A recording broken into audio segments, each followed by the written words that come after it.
আল্লাহ তাআলা কত সুন্দর করে বলছেন, বান্দারে তোমরা ঈমান আনো ওই সকল লোকদের মতো। জোরে বলেন না সুবহানাল্লাহ। আল্লাহ এখানে নাস শব্দ ব্যবহার করেছেন।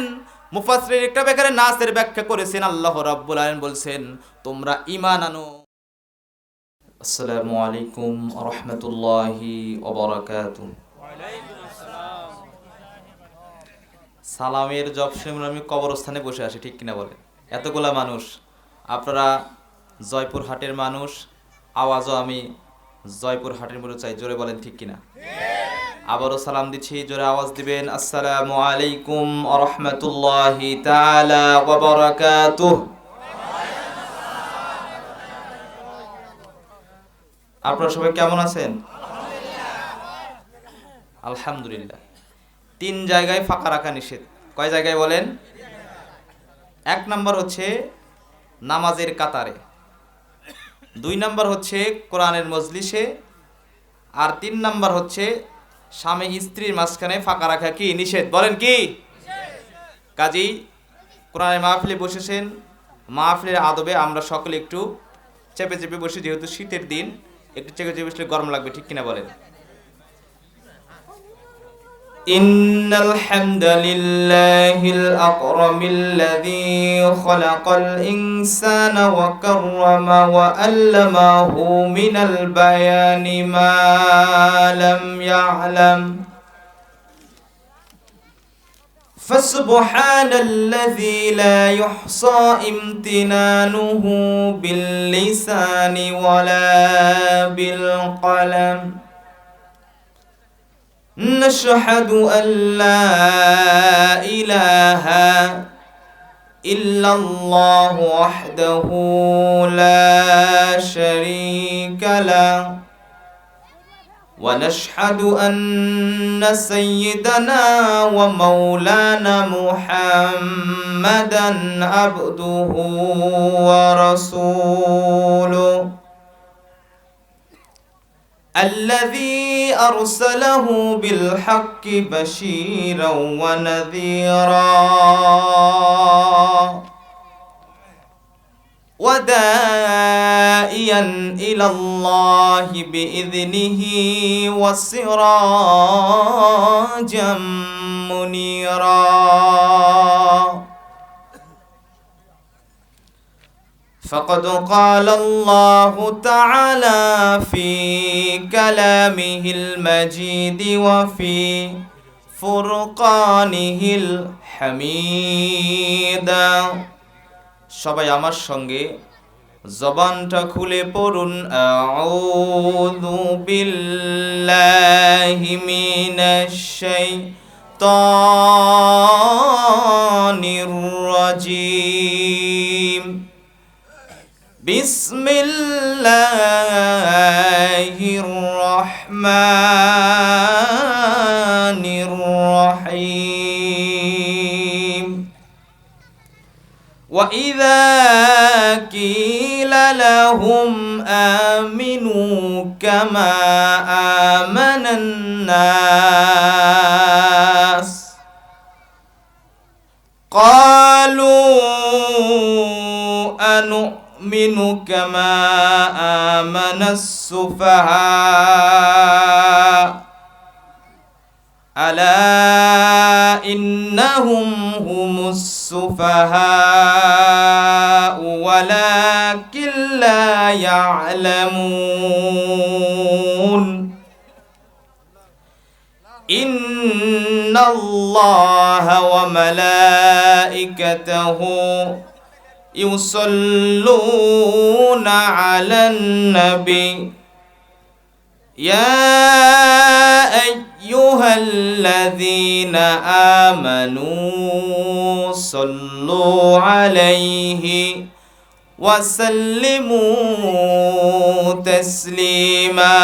محبت পড়েন اللهم صل على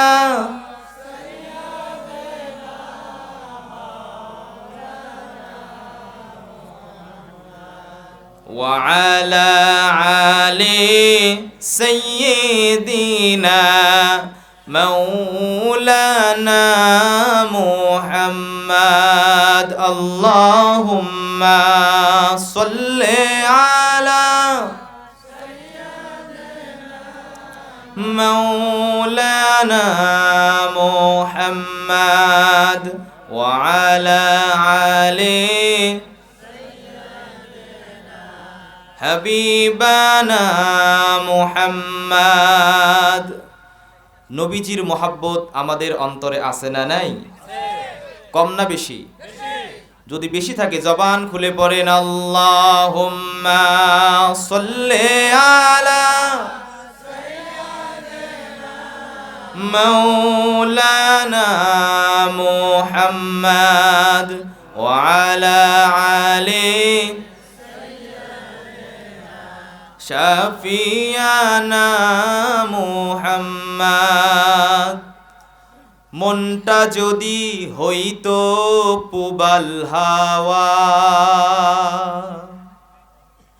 হইতো যদি শুভ্র কবুতর,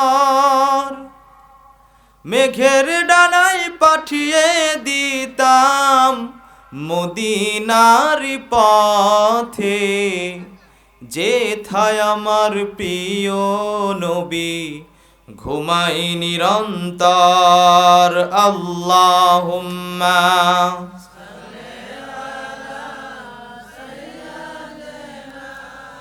মাওলানা মুহাম্মদ ওয়া আলা আলি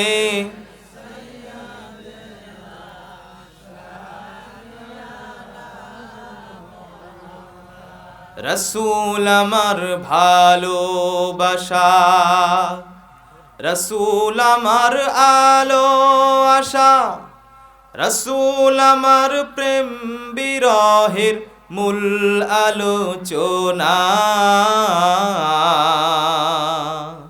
রসুল আমার কাজে কর্মের অনুপ্রেরণা। আল্লাহুম্মা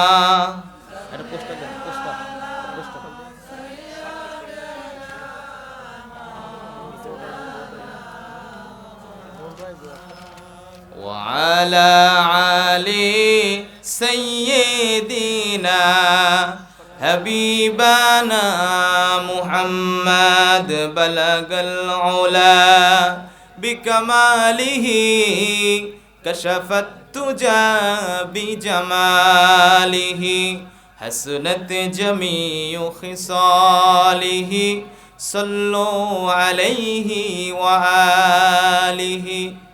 होनाए फुल तो बुलबुल का तरन्नुम भी न हो, जुमने दहर में कलियों का तबस्सुम भी न हो, बलगल उला बिकमालिही कशफत तुजा बिजमालिही हसनत जमीउ खिसालिही। লা ইলাহা জোরে লা ইলাহা জোরে লা ইলাহা। আসমানে আল্লাহ জমিনে আল্লাহ, আসমানে আল্লাহ জমিনে আল্লাহ, সব জায়গায় শুধু আল্লাহু। লা ইলাহা জোরে লা ইলাহা লা ইলাহা লা ইলাহা ইল্লাল্লাহু মুহাম্মাদুর রাসূলুল্লাহ সাল্লাল্লাহু আলাইহি ওয়াসাল্লাম। ঈমানের পথে অবিচল থেকে আমার মরণ জানি হয়। সবাই জোরে বলেন না আমিন। ঈমানের সাথে আমরা মরণ চাই কি চাই না? ঈমানের পথে অবিচল থেকে আমার মরণ জানি হয়। তোমারই কাছে মিনতি আমার, মহামহিম দয়াময়, ইমানের পথে অবিচল থেকে আমার মরণ জানি হয়। সকলে জোরে বলেন আমিন। আমরা শুরুতেই সেই মহান আল্লাহ তাআলার দরবারে লক্ষ কোটি শুকর ও সুজুদ, যে মহান আল্লাহ তাআলা আমাদেরকে দুনিয়ার সমস্ত কাজ থেকে ফারেক করে আসমানের নিচে জমিনের উপরে সর্বশ্রেষ্ঠ জায়গা কোরআনের মাহফিল, জোরে বলেন ঠিক কিনা। এরকম একটা মাহফিল আল্লাহ তাআলা আমাদেরকে বসার মতো সুযোগ করে দিলেন। এই জন্য সেই মহান মালিকের দরবারে শুকরিয়া সকলে পড়ছি আলহামদুলিল্লাহ। আরো একটু জবান খুলে পড়ছি আলহামদুলিল্লাহ। দরুদ বর্ষিত হোক রহমাতাল লিল আলামিন, খাতামান নবিয়্যিন, ইমামুল মুরসালিন, সকলে মোহাব্বত নিয়ে পড়ছি সাল্লাল্লাহু আলাইহি ওয়াসাল্লাম। সম্মানিত উপস্থিতি, যতখানি সময় পাই আলোচনা হবে কোথায় থেকে বলেন? কোরআন থেকে। বলেন কোথায় থেকে? সম্মানিত ভাইরা, আল্লাহ রাব্বুল আলামিন কুরআনুল কারীমের ভিতরে বলছেন, সাব্বাহা লিল্লাহি মা ফিস সামাওয়াতি ওয়াল আরদ ওয়া হুয়াল আজিজুল হাকীম। জোরে বলেন আল্লাহু আকবার। আল্লাহ তাআলা কত সুন্দর করে বলছেন, আর আসমান এবং জমিনের ভিতরে যা কিছু আছে সকলে প্রশংসা মহত্ব ঘোষণা করে আল্লাহর। জোরে বলেন সুবহানাল্লাহ। এই যে এখন রাত্রি নেমে এসেছে, আপনি এখন আকাশের দিকে তাকান, আকাশের ভিতরে লক্ষ লক্ষ কোটি কোটি তারকা দেখা যায় কি যায় না বলেন? এবং জমিনের ভিতরে আপনি যা কিছু দেখেন সকলেই পবিত্রতা মাহাত্ম্য ঘোষণা করে আমার আল্লাহর। জোরে বলেন না সুবহানাল্লাহ। কিন্তু আশরাফুল মাখলুকাত, মানুষ হচ্ছে সৃষ্টির সেরা জীব, মানুষগুলা কিন্তু আমার আল্লাহ রাব্বুল আলামিনের কুদরতি পায়ে সেজদা করতে চায় না। জোরে বলেন ঠিক কিনা। শুধু না শুকরিয়া আদায় আপনি করলেন না আল্লাহ রাব্বুল আলামিন এই পৃথিবীতে একজন মানুষকে যত নিয়ামত দিয়েছেন, টাকা পয়সা, বাড়ি গাড়ি, ব্যাংক ব্যালেন্স, সহায় সম্পত্তি, যত নিয়ামত দেখেন, এর চাইতে আল্লাহ রাব্বুল আলামিন একজন মানুষকে যে নিয়ামত দিয়েছেন, সর্বশ্রেষ্ঠ নিয়ামত হচ্ছে সুস্থ শরীর। জোরে বলেন আলহামদুলিল্লাহ। এখানে যারা বসে আছেন সবাই সুস্থ, ঠিক কিনা বলেন? আপনি এখন জয়পুরহাট মেডিকেলে চলে যান, কালাই সরকারি হাসপাতালে চলে যেয়ে দেখেন আমার আপনার মতো কত মানুষ হাসপাতালের বেডে শুয়ে আছে না নাই। কাজে এখানে আমরা বুঝতে পেরেছি এটা কিন্তু আল্লাহ রাব্বুল আলামিনের অশেষ অনুগ্রহ। জোরে বলেন ঠিক কিনা। সম্মানিত ভাইরা, কোনো দিকে আলোচনা করব না, কোরআন থেকে আলোচনা করব। আল্লাহ রাব্বুল আলামিন এই কোরআনুল কারীমের ভিতরে 25 জন নবীর নাম ব্যবহার করেছে। জোরে বলেন না সুবহানাল্লাহ। 25 জন নবীর নাম ব্যবহার করেছেন কোরআনুল কারীমের ভিতরে। আল্লাহ রাব্বুল আলামিন 4 জন নবীর নামে সূরা দিয়েছেন। জোরে বলেন সুবহানাল্লাহ। 4 জন নবীর নামে সূরা হচ্ছে, 1 নম্বর হচ্ছে সূরাতুল ইব্রাহিম, সূরাতুন নূহ, সূরাতুল ইউসুফ, আর 4 নম্বর হচ্ছে সূরাতুল মুহাম্মদ। জোরে বলেন আল্লাহু আকবার। নারায়ে তাকবীর, নারায়ে তাকবীর, আল্লাহু আকবার, লিল্লাহি তাকবীর, আল্লাহু আকবার। আল কোরআনের আলো, আল হাদিসের আলো, কোরআন হাদিস যেখানে, আলেম ওলামা যেখানে, বিরিমাত যেখানে। ব্যাপার কি?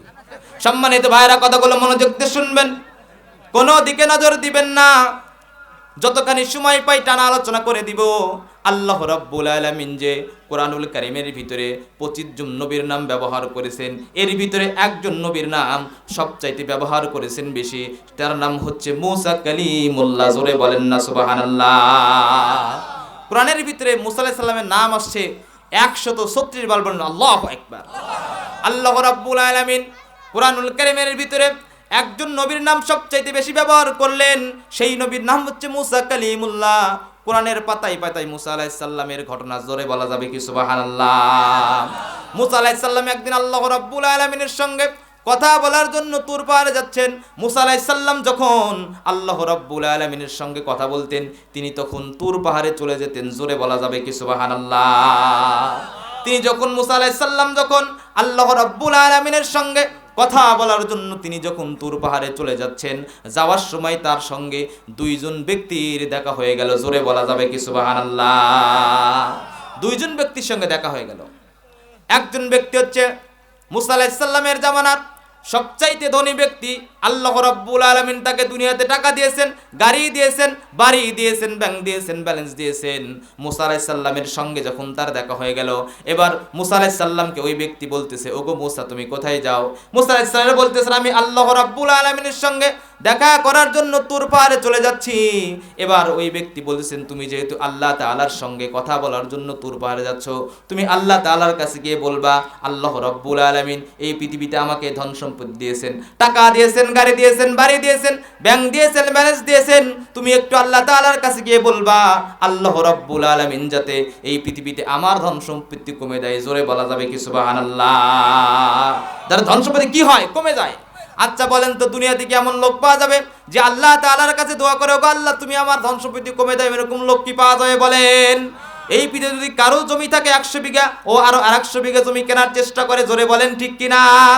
এই দুনিয়াতে যদি আল্লাহ রাব্বুল আলামিন কাউকে 100 কোটি টাকার মালিক বানায়, ও আরো টাকা কামানোর চেষ্টা করে, জোরে বলেন ঠিক কিনা?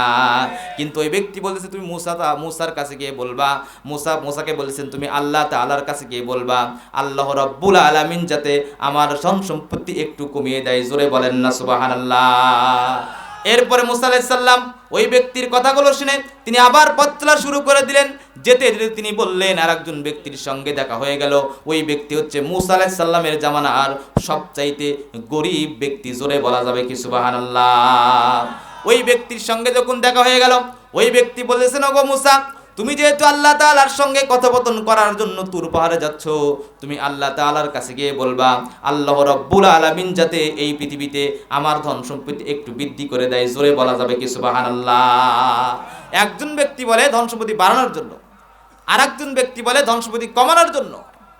এবার আল্লাহ রাব্বুল আলামিন মুসা আলাইহিস সালাম যখন আল্লাহ রাব্বুল আলামিনের কাছে চলে গেলেন, তুর পাহাড়ে যখন গেলেন, আল্লাহ রাব্বুল আলামিনের সঙ্গে কথোপকথন শেষ করে মুসা আলাইহিস সালাম আল্লাহ তাআলাকে বলতেছেন, ওগো মুসা, আল্লাহ তাআলাকে বলতেছেন, ওগো আল্লাহ তাআলা, আমি যখন আপনার কাছে আসতেছিলাম তখন প্রতিমধ্যে আমার দুইজন ব্যক্তির সঙ্গে দেখা হয়ে গিয়েছিল। একজন ব্যক্তি হচ্ছে আমার জামানার সবচাইতে ধনাঢ্য ব্যক্তি, আপনি তাকে টাকা দিয়েছেন, গাড়ি দিয়েছেন, বাড়ি দিয়েছেন। ওই ব্যক্তি একটু বলছে, আপনি তাকে এত ধন সম্পত্তি দিচ্ছেন, ওই ধন সম্পত্তির হিসাব ওই ব্যক্তি রাখতে পারতেছে না। জোরে বলেন না সুবহানাল্লাহ? আপনি তার ধন সম্পত্তি কমিয়ে দিবেন। আর একজন ব্যক্তির সঙ্গে দেখা হয়ে গিয়েছিল, ওই ব্যক্তি আমার জামানার সবচাইতে গরিব ব্যক্তি। ওই ব্যক্তি বলছে, আপনি তার একটু ধন সম্পত্তি বৃদ্ধি করে দিবেন। এবার আল্লাহ রাব্বুল আলামিন দুইজন ব্যক্তিকে দুই ধরনের আমলের কথা বলেছেন। জোরে বলেন না সুবহানাল্লাহ? এখানে অনেক মানুষ বসে আছেন, অনেক ধন সম্পত্তির মালিক, কিন্তু আল্লাহ যে কথা বলছেন ওই আমল যদি আপনি করেন, আপনার ধন সম্পত্তি কমে যাবে। আবার এখানে বসে আছেন অনেক লোক, আল্লাহ তাদের দুনিয়াতে টাকা দেন নাই, গাড়ি দেন নাই, বাড়ি দেন নাই, কিন্তু আল্লাহ রাব্বুল আলামিন যে আমলটা মুসাকে শিখিয়ে দিয়েছিলেন, ওই আমলটা যদি করেন, আল্লাহ রাব্বুল আলামিন পৃথিবীতে আপনার ধন সম্পত্তি বৃদ্ধি করে দিবে। জোরে বলেন না সুবহানাল্লাহ? কাজে এই আলোচনা এখানে রেখে দিলাম। যারা ধনাঢ্য ব্যক্তি আছেন, তারা যদি আমলটা করেন, আপনার ধন সম্পত্তি এমনি এমনি কমে যাবে, কিছু করা লাগবে না। আর এখানে অনেক গরিব মানুষ আছেন, তারা যদি আমলটা করেন, আল্লাহ তাআলা যে আমল মুসাকে শিখিয়ে দিয়েছেন, এই আমলটা যদি আপনি করেন, দুনিয়াতে আপনার ধন সম্পত্তি বৃদ্ধি হবে। জোরে বলেন সুবহানাল্লাহ? সম্মানিত ভাইরা, আমি আপনাদের খেদমতে কালামুল্লাহ মাজিদ থেকে সূরাতুল বাকারার 13 নম্বর আয়াত তেলাওয়াত করেছি। যতখানে আমি সময় পাই এই আয়াত থেকে কিছু কথা শুনবেন তো ইনশাআল্লাহ। আল্লাহ রাব্বুল আলামিন আমাদেরকে এমন একটা কিতাব দিয়েছেন, আল্লাহ রাব্বুল আলামিন এই কোরআনুল কারীমের শুরুতে বলে দিয়েছেন, যালিকাল কিতাবু লা রাইবা ফি হুদাল লিল মুত্তাকিন। আল্লাহ তাআলা কত সুন্দর করে বলছেন, এটা এমন একটি কিতাব যার ভিতরে কোনো ভুল নাই, যার ভিতরে কোনো সন্দেহ নাই, যার ভিতরে কোনো সন্দেহ নাই। জোরে বলা যাবে কি সুবহানাল্লাহ? এই কোরআনুল কারীমটা নিয়ে নাসার বিজ্ঞানী একটু গবেষণা করেছেন এই আয়াতটা নিয়ে। এই পৃথিবীতে অনেক ধর্মের গ্রন্থ আছে, ত্রিপিটক আছে, জিন্দাবেস্তা আছে, রামায়ণ আছে, মহাভারত আছে, ওল্ড টেস্টামেন্ট আছে, নিউ টেস্টামেন্ট আছে। এই নাসার বিজ্ঞানীরা প্রত্যেকটা ধর্মগ্রন্থের ভিতরে ভুল বের করতে সক্ষম হয়েছে, কিন্তু তারা চিন্তা করলেন যে কোরআনুল কারীমের ভিতরে আমরা ভুল বের করব। তারা যখন এই দুঃসাহস দেখালেন, কোরআনুল কারীমে তারা রিসার্চ করলেন, গবেষণা করলেন যে আমরা টিপিটি করে ভিতরে ভুল বের করতে পেরেছি, জিন্দা বিস্তারের ভিতরে ভুল করতে পেরেছি, রামায়ণের ভিতরে ভুল বের করতে পেরেছি, কিন্তু আমরা একটু কোরআনুল কারীমের ভুল বের করতে চাই। জোরে বলেন না নাউজুবিল্লাহ।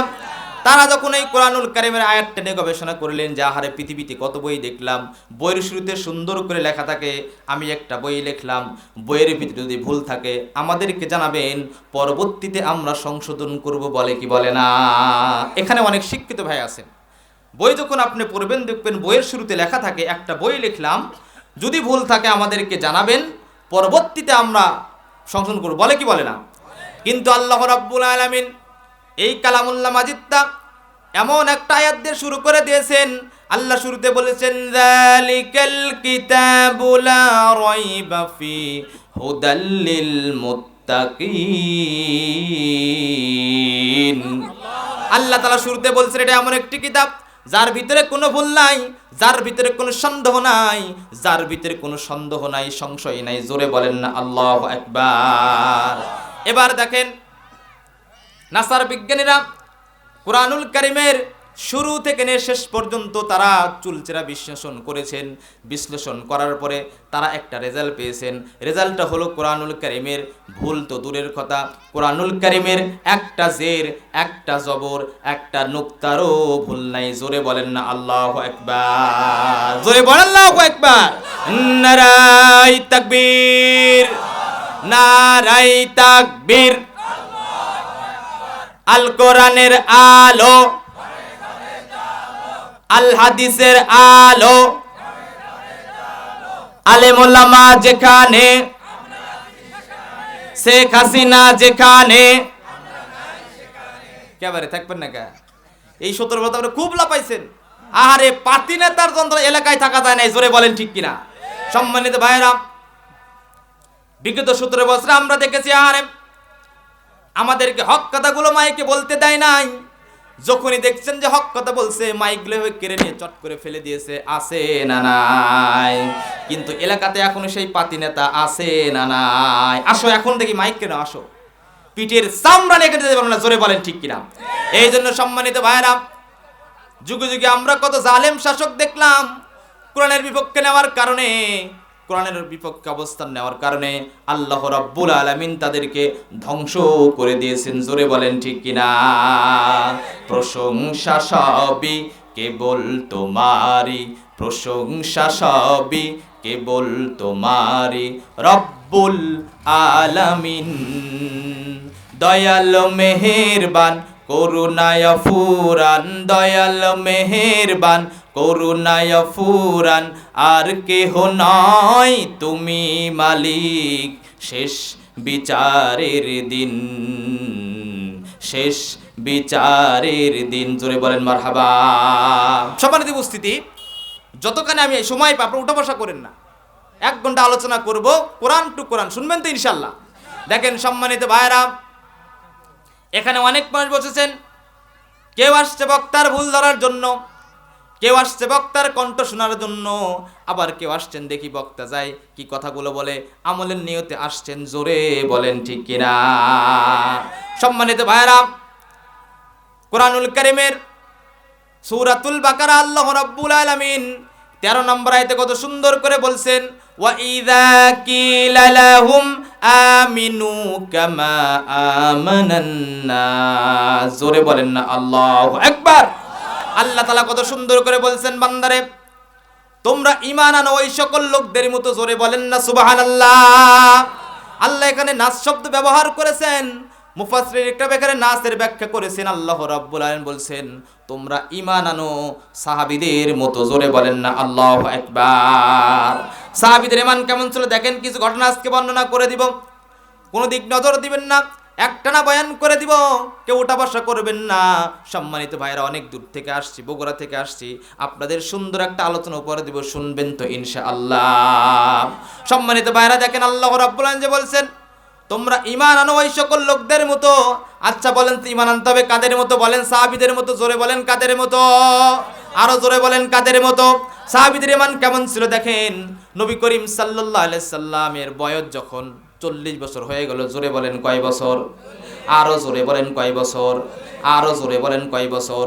40 বছর যখন হয়ে গেল, নবী করিম সাল্লাল্লাহু আলাইহি সাল্লাম হীরা গুহায় যখন ধ্যানমগ্ন থাকলেন, তার বয়স যখন 40 বছর পূর্ণ হয়ে গেল, আল্লাহ রাব্বুল আলামিন জিব্রাইলকে ডেকে ডেকে বলে, ওগো জিব্রাইল কই তুমি? বলে আল্লাহ আমি হাজির। বলে যাও যাও, 40 বছর পূর্ণ হয়ে গেছে, তুমি আর দেরি করো না, আমার নবীর কাছে ওহী নিয়ে যাও। জোরে বলা যাবে কি সুবহানাল্লাহ? 40 বছর বয়স যখন পূর্ণ হয়ে গেল, আর বিশ্বনবীর কাছে ওহী নিয়ে আসলেন। ইকরা বিসমি রাব্বিকাল্লাযী খালাক খলাকাল ইনসানা মিন আলাক ইকরা ওয়া রাব্বুকাল আকরাম আল্লাযী আল্লামা বিল কলম আল্লামাল ইনসানা মা লাম ইয়ালাম। জোরে বলেন না আল্লাহু আকবার। আল্লাহ তাআলা জিব্রাইলের মাধ্যমে বিশ্ব নবীর কাছে সর্বপ্রথম ওহী আসলেন। সূরা আলাকের প্রথম 5টা আয়াত আল্লাহ রাব্বুল আলামিন নাজিল করে দিলেন। জোরে বলেন না সুবহানাল্লাহ। ওই আসা শুরু হয়ে গেল। ওই যখন তার কাছে আসলেন, পরবর্তীতে আরো কিছু আয়াত নাজিল হয়ে গেল। বিশ্বনবী সাল্লাল্লাহু আলাইহি সাল্লাম এবার কি করলেন? গোপনে গোপনে 3টা বছর ইসলামের দাওয়াত মানুষের ভিতরে পৌঁছে দিলেন। জোরে বলেন না সুবহানাল্লাহ। ব্যক্তি টু ব্যক্তি দাওয়াত, ডোর টু ডোর দাওয়াত, প্রত্যেক ঘরে ঘরে ইসলামের বাণী পৌঁছে দিলেন। এবার 3 বছর যখন পূর্ণ হয়ে গেল, এবার আল্লাহ রাব্বুল আলামিন আয়াত নাজিল করে দিলেন, ওগো বিশ্বনবী, না না, আর গোপনে ইসলাম প্রচার করা হবে না, এবার তুমি প্রকাশ্যে ইসলামের দাওয়াত দিয়ে দাও। জোরে বলেন না আল্লাহু আকবার। এবার বিশ্বনবী যখন প্রকাশ্যে ইসলামের দাওয়াত দিয়ে থাকলেন, মুসলমানদের সংখ্যা যখন বাড়তে লাগলো, এবার এই মুসলমানদের সংখ্যা যখন বাড়তে লাগলো, এবার ওই মক্কার ক্ষমতার মসনে যারা ছিলেন, আবু জাহেল, উতবা, সাইবা, ওয়ালিদ ইবনে মুগিরা, আবু সুবিহান, তাদের ক্ষমতার মসনদ কেঁপে উঠলো। জোরে বলেন না আল্লাহু আকবার। আজকে বাংলাদেশের দিকে তাকান, কোরআনের হক কথা বললেই ক্ষমতার মসনদ কেঁপে উঠে কি উঠে না? বলেন। কোরআনের হক কথা যখন আপনি প্রকাশ্যে বলতে যাবেন, ওদের ক্ষমতার মসনদ কেঁপে উঠবে। ঠিক ওই রকম মুহাম্মদ সাল্লাল্লাহু আলাইহি সাল্লাম যখন ওপেনে যখন কোরআনের দাওয়াত দিচ্ছিলেন, বাজার ঘাটে মাঠে ঘাটে যখন দাওয়াত দিচ্ছিলেন, ওদের ক্ষমতার মসনদ কেঁপে উঠলো। জোরে বলেন না আল্লাহু আকবার। এবার যখন কি করলো হলো, এই খবর যখন পৌঁছে গেল যে মুহাম্মাদের দল সংখ্যা বাড়ি হচ্ছে, মুসলমানদের সংখ্যা দিন দিন বৃদ্ধি পাচ্ছে, এবার তারা কি করলো? সাহাবীদের উপর স্টিম রোলার, নির্যাতনের স্টিম রোলার চালালো। জোরে বলেন না আল্লাহু আকবার। জোরে লা ইলাহা লা ইলাহা ইল্লাল্লাহু মুহাম্মাদুর রাসূলুল্লাহ সাল্লাল্লাহু আলাইহি ওয়াসাল্লাম। সম্মানিত উপস্থিতি, কথাগুলো মনোযোগ দিয়ে শুনবেন, কোনো দিকে নজর দিবেন না। এবার যখন সাহাবীদের উপর যখন নির্যাতন স্টিম রোলার চালানো হলো, এবার বিশ্বনবী কি করলেন? একে একে সাহাবীদেরকে হিজরত করার পারমিশন দিয়ে দিলেন। জোরে বলেন না আল্লাহু আকবার। তারা হিজরত করে করে যাচ্ছে, মদিনার দিকে যাচ্ছে। সর্বশেষ যখন বিশ্বনবী একদিন কি করলেন? রাত্রিবেলা বিছানায় শুয়ে আছেন। এবার কাফেররা একটা পরামর্শ করছে যে না না, বিশ্বনবীকে আর পৃথিবীতে রাখা যাবে না, বিশ্বনবীকে দুনিয়ার থেকে বিদায় করা লাগবে। জোরে বলেন না নাউজুবিল্লাহ। ইসলাম নিয়ে যারা কথা বলবে, কোরআন নিয়ে যারা কথা বলবে, তাদেরকেও দুনিয়ার থেকে বিদায় করা দেওয়ার চেষ্টা হবে। জোরে বলেন ঠিক কিনা? আরো জোরে বলেন ঠিক কিনা? এই জন্য সম্মানিত ভাইরা, কোরআন থেকে যারা হক কথা বলবে, কোরআনের রাজনীতি যারা করবে, কোরআন থেকে যারা কথা বলবে, তাদেরকে দুনিয়ার থেকে বিদায় করে দেওয়ার জন্য চেষ্টা হবে। জোরে বলেন ঠিক কিনা?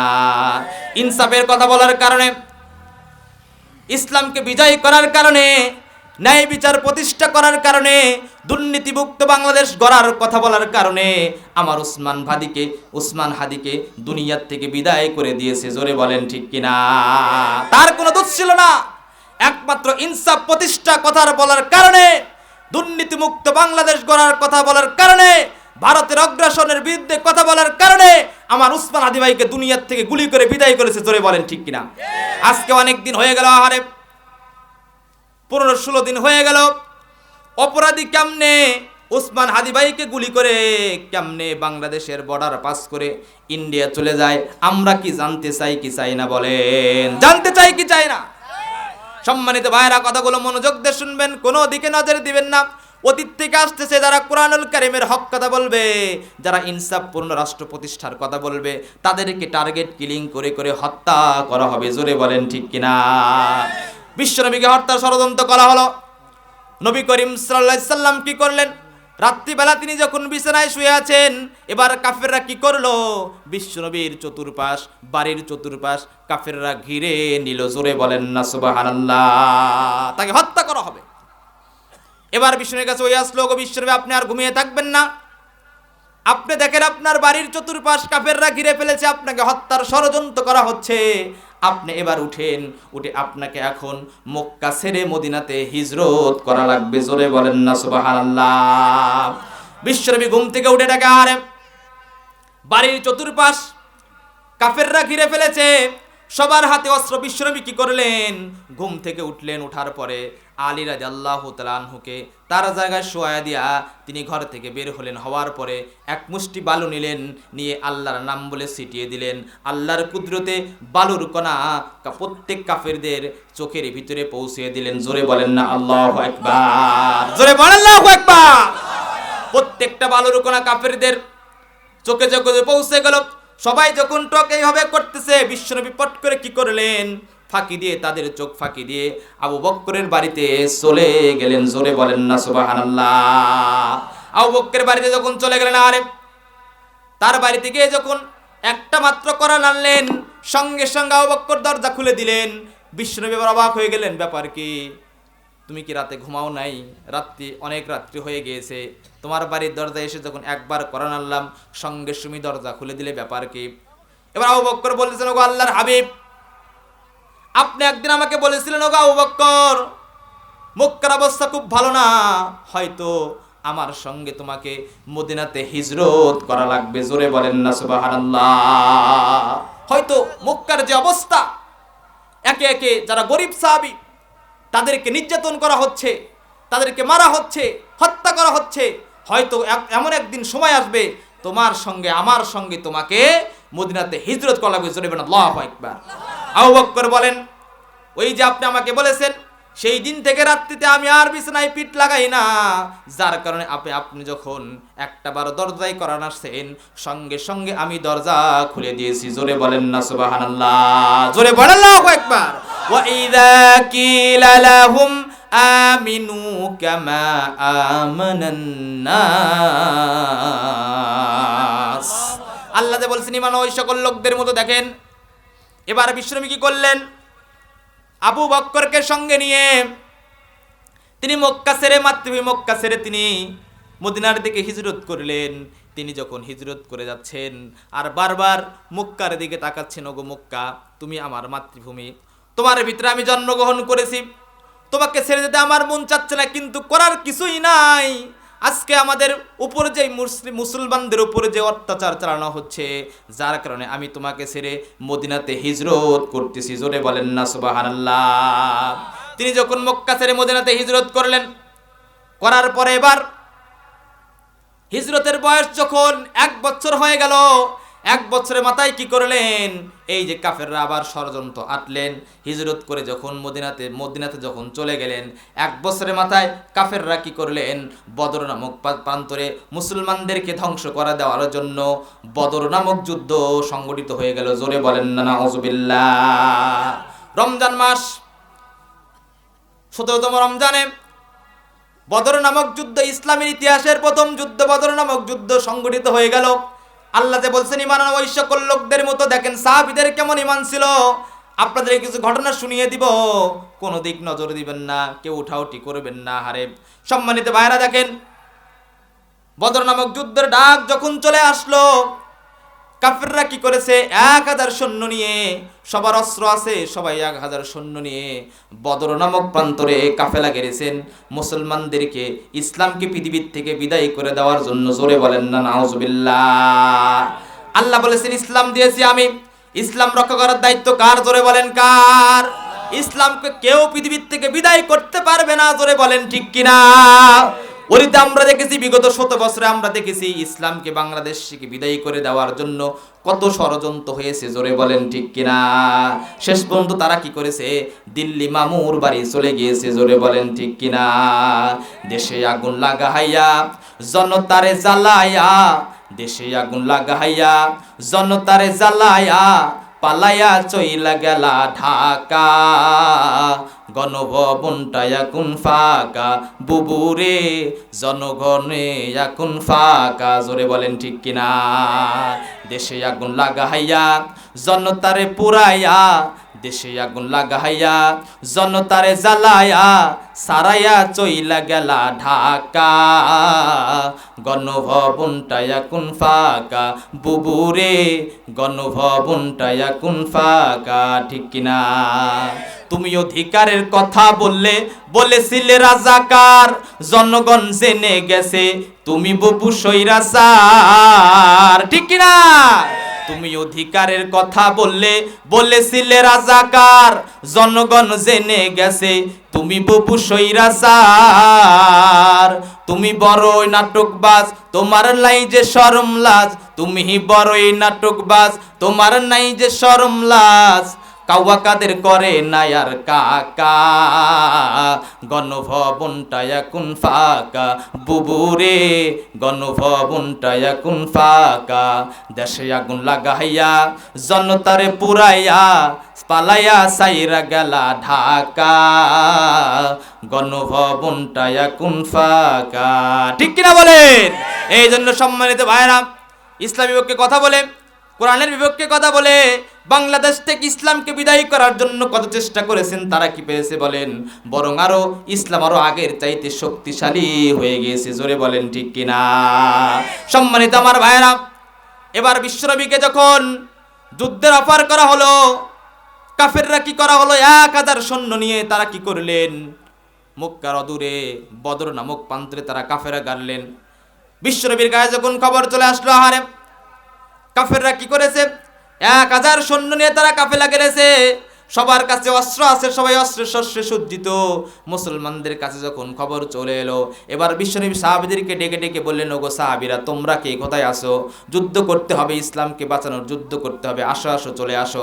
এবার কি করা গেল দেখেন, এই কথা যখন সাহাবীদের ভিতরে প্রচার করা হলো, অনেক সাহাবীরা আসতেছেন, আমি যুদ্ধ করব, আমি যুদ্ধ করব। বিশ্বনবী এবার কি করলেন, সাহাবীদেরকে বাছাই করতেছেন, সেনাবাহিনী তৈরি করতেছেন। এবার দেখা গেল কি, সেনাবাহিনীর ভিতরে দেখা গেল কি, সাহাবীদের ভিতরে ছোট ছোট 2 জন সাহাবী চলে আসছে। জোরে বলা যাবে কি সুবহানাল্লাহ? ছোট্ট ছোট্ট 2 জন সাহাবী আসছে। 1 নম্বর নাম হচ্ছে মাস, 2 নম্বর হচ্ছে মুআব্বাস। এই ছোট্ট ছোট্ট 2 জন সাহাবী বিশ্বনবীর কাছে এসে বলতেছেন, ওগো আল্লাহর হাবিব, শুনতে পেলাম বদরের যুদ্ধ নাকি শুরু হয়ে যায়। বলে হ্যাঁ শুনতে পেলাম, যুদ্ধের সংখ্যা নাকি খুব কম, সৈন্যবাহিনীর সংখ্যা নাকি খুব কম। বলে হ্যাঁ। বলে আমরা 2 ভাই ছোট হলেও আমাদের গায়ে শক্তি আছে, আমাদের কাছে বাহুবল আছে, আপনি আমাদেরকে যুদ্ধে যাওয়ার জন্য পারমিশন দিয়ে দেন। জোরে বলেন না সুবহানাল্লাহ? আমরা যুদ্ধে যাব, আমরা 2 ভাই ছোট হলেও আমাদের গায়ে শক্তি আছে, আমাদের গায়ে বাহুবল আছে, আপনি আমাদেরকে যুদ্ধে যাওয়ার জন্য পারমিশন দেন। জোরে বলেন আল্লাহু আকবার। এবার কি করা হলো, বিষ্ণু বলেছেন, না না, তোমরা ছোট মানুষ, তোমাদের গায়ে শক্তি নাই, তোমাদের গায়ে বাহুবল নাই, তোমরা যুদ্ধে যেতে পারবে না, না না, তোমাদেরকে পারমিশন দেওয়া যাবে না। বিষ্ণু বলতেছেন, তোমাদেরকে যুদ্ধে যাওয়ার পারমিশন দেওয়া যাবে না। এবার তারা 2 ভাই বলতেছেন যে আপনি আমাদেরকে পারমিশন দিয়ে দেন। বড় ভাই বলতেছেন, ও ছোট ভাই, ওকে পারমিশন দেন না, আপনি আমাকে পারমিশন দিয়ে দেন, ওর চাইতে আমার গায়ে শক্তি বেশি। জোরে বলেন না আল্লাহু আকবার। এবার ছোট ভাই বলতেছেন, না না, ও লম্বাই বড় হলে কি হবে, ওর চাইতে আমার গায়ে শক্তি বেশি। জোরে বলেন আল্লাহু আকবার। এবার বিশ্বনবী কি করলেন, 2 জনকে মারামারি লাগাই দিলেন। 2 জনকে যখন দস্তদস্তি করে দিলেন, এবার বড় ভাই যখন ছোট ভাইকে নিচে ফেলে দিয়েছে, এবার ছোট ভাই নিচ থেকে বলে, ওগো বড় ভাই, তুমি তো আমার চাইতে বড়, আমার চাইতে তোমার গায়ে শক্তি বেশি, একসঙ্গে খাই, একসঙ্গে খেলাধুলা করি, একসঙ্গে পড়ালেখা করি, তুমি আমাকে ছেড়ে যে জিহাদের ময়দানে যাবে, তোমার কি মায়া লাগবে না? জোরে বলেন আল্লাহু আকবার। এবার ছোট ভাই নিজ থেকে বলতেছেন, তুমি এক কাজ করো, শরীরের শক্তি একটু কমায়া দাও, আমি তোমার বুকের উপরে উঠে প্রমাণ করে দিই আমার গায়েও শক্তি আসে। জোরে বলেন আল্লাহু আকবার। ওয়া ইযা কিলা লাহুম আমিনু কামা আমানান নাস। জোরে বলেন আল্লাহু আকবার। আল্লাহ বলছে ঈমান ওই সকল লোকদের মধ্যে সাহাবীদের মতো ঈমান। এবার বিশ্বনবী কি করলেন? দুইজনকে যুদ্ধে যাওয়ার জন্য পারমিশন দিয়ে দিলেন। জোরে বলেন আল্লাহু আকবার। এবার ছোট ছোট দুই ভাই জিহাদের ময়দানে চলে গেলেন। সাহাবীদের সংখ্যা মাত্র 313 জন, মুসলমানদের সংখ্যা মাত্র 313 জন, কাফেরদের সংখ্যা হচ্ছে 1000 জন। সবাই যখন যুদ্ধ করতেছেন, এবার আব্দুর রহমান ইবনে আউফ তিনি বর্ণনা করেন, আমরা যখন যুদ্ধ করতেছি, যুদ্ধ করতে করতে সামনের কাতারে যখন আমরা চলে গেলাম, আব্দুর রহমান ইবনে আউফ বলেন, আমার সামনে দুইজন ছোট্ট ছোট্ট সাহাবী চলে আসলো। বলেন কয়জন সাহাবী? দুইজন সাহাবী চলে এসে বলতেছেন, ওগো চাচা যান, আপনি বলে দেন আবু জাহেল কোনটা? জোরে বলেন না আল্লাহু আকবার। আপনি বলে দেন আবু জাহেল কোনটা? এবার আব্দুর রহমান ইবনে আউফ বলে, তোমরা আবু জাহেলকে দিয়ে কি করবা? ও তো অনেক বড়, মস্ত বড় বীর, তার কাছে তো বড় বড় যোদ্ধারাই কিছু না, তোমরা দুইজন ছোট, তোমরা কি করবা? এবার ছোট্ট ছোট্ট দুইজন সাহাবী মাযার মুআব্বার উত্তর দিচ্ছে, চাচা যান, আমরা শুনেছি মক্কাতে যখন আমাদের নবী ছিল, বিশ্ব নবী যখন ছিল, ওই মক্কাতে যখন ছিল, আবু জাহেল আমার নবীকে সবচাইতে বেশি কষ্ট দিয়েছে। জোরে বলেন আল্লাহু আকবার। আমরা তাকে খুঁজতেছি, যদি আমরা তাকে যুদ্ধের ময়দানে খুঁজে পাই, আমরা দুই ভাই মিলে তাকে হত্যা করে ফেলবো। জোরে বলেন আল্লাহু আকবার। দেখেন ইমানের কত পাওয়ার। এবার আব্দুর রহমান ইবনে আউফ দেখে দিলেন, ওই যে যাও, ওটা হচ্ছে আবু জাহেল।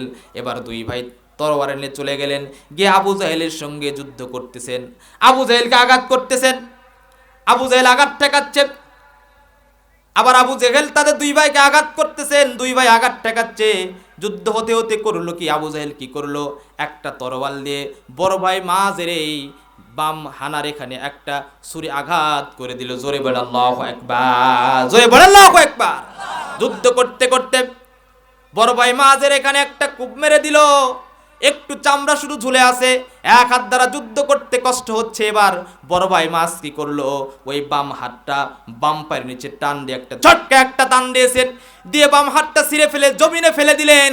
আর এক হাত দিয়ে যুদ্ধ করতে করতে আবু জাহেলকে দুনিয়ার থেকে বিদায় করে দিলেন। জোরে বলেন আল্লাহু আকবার। নারায়ে তাকবীর, নারায়ে তাকবীর। আল কোরআনের আলো। সম্মানিত ভাইরা, কতগুলো মনোযোগ দিয়ে শুনবেন, কোনো দিকে নজর দিবেন না। মাযার মুআব্বাস দুই ভাই মিলে আবু জাহেলকে দুনিয়ার থেকে বিদায় করে জাহান্নামে পাঠিয়ে দিয়েছেন। জোরে বলেন আল্লাহু আকবার। তাদের কি ঈমান দেখেন, আর আমরা তো ঈমান আনছি, আমাদের ঈমানের তো কোনো দাম নাই। আমরা সামান্য এক কাপ চায়ের বিনিময়ে, 500 টাকার বিনিময়ে আমরা আমাদের ঈমানকে বিক্রি করে দেই। জোরে বলেন ঠিক কিনা? ঈমান বিক্রি করে কি করে না?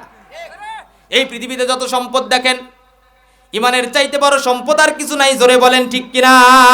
কোন ব্যক্তি যদি যাররা পরিমাণ ঈমান নিয়ে যদি কবরে যেতে পারে, আল্লাহ রাব্বুল আলামিন তাকে জান্নাত দিবে। জোরে বলেন আল্লাহু আকবার। এই জন্য আমাদের সমাজে অনেক মানুষ আছে, আরে মসজিদের ভিতরে আল্লাহকে মানে, মাদ্রাসার ভিতরে আল্লাহকে মানে, কিন্তু মসজিদ থেকে বের হয়ে সেই তাগুদের অনুসরণ করে। আছে না নাই? আছে না নাই?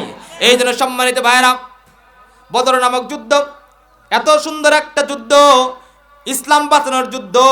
বদরের যুদ্ধে যদি মুসলমানরা বিজয় না হতো, আজকে আমরা ইসলাম পেতাম না। সেই যুদ্ধে ছোট্ট ছোট্ট দুইজন সাহাবী মাযার মুআব্বাস মিনে আবু জাহেলকে দুনিয়ার থেকে বিদায় করে দিলেন। জোরে বলেন ঠিক কিনা? বিদায় করে দিলেন। এরপরে দেখা আর একটা ঘটনা মনে পড়ে গেল, আরে বদর যুদ্ধের ঘটনা। সাহাবীর নাম হচ্ছে আবু উবাইদা ইবনুল জাররাহ। নাম শুনেছেন আপনারা? আবু উবাইদা ইবনুল জাররাহ কত সুন্দর একজন সাহাবী। 1 বছর আগে বিশ্ব নবীর সাথে হিজরত করে মদিনাতে চলে আসছেন। জোরে বলেন আল্লাহু আকবার। 1 বছর আগে হিজরত করে বিশ্ব নবীর সঙ্গে হিজরত করে মদিনাতে আসছেন। 1 বছর যখন বয়স হয়ে গেল, কাফেররা তো যুদ্ধ করতে আসছে। ওই কাফেরদের ভিতরে আবু উবাইদা ইবনুল জাররাহর পিতাও নবীদের বিরুদ্ধে যুদ্ধ করতে আসছে। জোরে বলেন আল্লাহু আকবার। এই আবু উবাইদা ইবনুল জাররাহ যখন যুদ্ধের ময়দানে চলে গেলেন, তিনি যখন তরবারি নিয়ে যুদ্ধ করতেছেন, যুদ্ধ করতে করতে দেখা গেল সামনে তার জন্মদানকারী পিতা। জোরে বলেন আল্লাহু আকবার। আচ্ছা বলেন তো, আমরা আমাদের পিতাকে ভালোবাসি কি বাসি না? আমাদের পিতা আমাদেরকে কত কষ্ট করে লালন পালন করে, আমাদেরকে রোদে পুড়ে বৃষ্টিতে ভিজে খাওয়ায়। জোরে বলেন ঠিক কি নাই? সেই পিতা আজকে দুনিয়ার থেকে বিদায় নিয়ে চলে গেছেন। সেই পিতার সম্পত্তিগুলো আমরা সন্তান হিসেবে ভোগ করে খাচ্ছি। জোরে বলেন ঠিক কি না? এবার আবু উবাইদা ইবনুল জাররাহ দেখতেছেন, যুদ্ধ করতে করতে দেখতেছেন সামনে তার জন্মদানকারী পিতা। এবার তিনি মনে ভাবতেছেন, আরে 1 বছর হলে আমি আর বাবাকে দেখি না, 1 বছর হলে আমি আমার জন্মভূমি মক্কা ছেড়ে হিজরত করে মদিনাতে আসছি, 1 বছর আমি আর বাবাকে দেখি না। আজকে বাবার সঙ্গে যুদ্ধ আমি কেমনে করব? না না, বাবার সঙ্গে আমি যুদ্ধ করতে পারবো না। তিনি তরবারিটা গোছায় কি করতেছেন, ইউটার্ন করে চলে আসতেছেন। প্রতিমধ্যে আল্লাহ রাব্বুল আলামিনের কুরআনুল কারীমের একটা আয়াত তার মনে হয়ে গেল। সূরা তাওবার 24 নম্বর আয়াতে আল্লাহ বলছেন, ওয়া ইন কানা আবাউকুম ওয়া আবনাউকুম। এই আয়াত যখন তার মনে হয়ে গেল, তিনি মনে ভাবতেছেন, আরে সে আমার জন্মদানকারী পিতা হলে কি হবে? সে তো কাফের, সে তো মুশরিক, সে তো ইসলামের পক্ষে যুদ্ধ করার জন্য আসলে, ইসলামকে দুনিয়ার থেকে বিদায় করে দেওয়ার জন্য যুদ্ধ করতে আসে। আমি যদি তার সঙ্গে জিহাদ না করে বাড়ি চলে যাই, কাল কঠিন কিয়ামতের দিনে আল্লাহ রাব্বুল আলামিন যদি আমাকে প্রশ্ন করে, সে তো কাফের, সে তো মুশরিক, তোমার পিতা হলে কি হবে? আল্লাহ যদি আমাকে এই প্রশ্ন করে, আমি আল্লাহর কাছে কি জবাব দিব? এবার আবু উবাইদা ইবনুল জাররাহ কি করলেন, যে জিহাদের ময়দানে আবার চলে গেলেন, তরবারিটা বের করে যুদ্ধ করতে করতে পিছন থেকে জন্মদানকারী পিতার কাল্লা বরাবর হাঁকিয়ে দিলেন। কাল্লাটা দেহ থেকে আলাদা হয়ে মাটিতে ছটপট ছটপট করতে লাগলো। জোরে বলেন আল্লাহু আকবার, জোরে বলেন আল্লাহু আকবার। ইসলাম কত দেখেন, জিহাদের ময়দানে বাবা কেউ কোনো ছাড়া নাই, বাবা হচ্ছে মুশরিক, ছেলে হচ্ছে মুসলমান। যুদ্ধ করতে করতে আবু উবাইদা ইবনুল জাররাহ কি করলেন, মস্তক বরাবর যখন ছুরিটা হাঁকায় দিলেন, মস্তক থেকে ধর থেকে কাল্লাটা আলাদা হয়ে দুই বডি এক জায়গায়, কাল্লা এক জায়গায় হয়ে ছটপট ছটপট করতে থেকে তার বাবা দুনিয়ার থেকে বিদায় নিয়ে চলে গেলেন। জোরে বলেন আল্লাহু আকবার। যুদ্ধ যখন শুরু হয়ে গেল, মুসলমানদের বিজয় হয়ে গেল। মুসলমানদের বিজয় যখন চলে আসলো, সবাই হাসি তামাশা করে, সবাই আনন্দ ফুর্তি করে, কিন্তু একজন সাহাবী আবু উবাইদা ইবনুল জাররাহ, তার মুখে কোনো হাসি নাই। এবার বিশ্বনবী বলতেছেন, ব্যাপার কি? সবাই আনন্দ করে, সবাই ফুর্তি করে, সবাই মজা করে, জিহাদের ময়দানে মুসলমানদের বিজয় হয়ে গিয়েছে, কিন্তু একজন সাহাবী আবু উবাইদা ইবনুল জাররাহ কেন আজকে হাসে না, তার মুখে কেন হাসি নাই? এবার সাহাবীরা বলতেছেন, ওগো বিশ্বনবী, তার পিতা এই জিহাদের ময়দানে হত্যা হয়ে পরলোক গমন করেছে। জোরে বলেন না আল্লাহু আকবার, জোরে বলেন আল্লাহু আকবার। তার পিতা এই বদর যুদ্ধে হত্যা হয়ে গেছে। এবার বিশ্বনবী ডেকে ডেকে বলে, আরে কে কে কে তার পিতাকে দুনিয়ার থেকে বিদায় করে দিল? আজকে আমার প্রিয় সাহাবীর মুখে হাসি নাই, সবার হাসি উজ্জ্বল চেহারা আমি দেখতে পারতেছি, কিন্তু আমার সাহাবীর মুখে কেন হাসি নাই? বলে তার পিতা শহীদ, তো বলে তার পিতা হত্যা হয়েছে। তার পিতাকে কে মারছে? কেউ মারে নাই, আবু উবাইদা ইবনুল জাররাহ নিজেই তার পিতাকে দুনিয়ার থেকে বিদায় করে দিয়েছে। জোরে বলেন আল্লাহু আকবার। এটা হচ্ছে ইসলাম, এটা হচ্ছে ঈমান। আর আমরা সামান্য 1 কাপ চায়ের বিনিময়ে 500 টাকার বিনিময়ে ঈমানকে বিক্রি করে দিই, ঠিক কিনা বলেন? সম্মানিত ভাইরা, কথাগুলো মনোযোগ দিয়ে শুনবেন, কোনো দিকে নজর দিবেন না।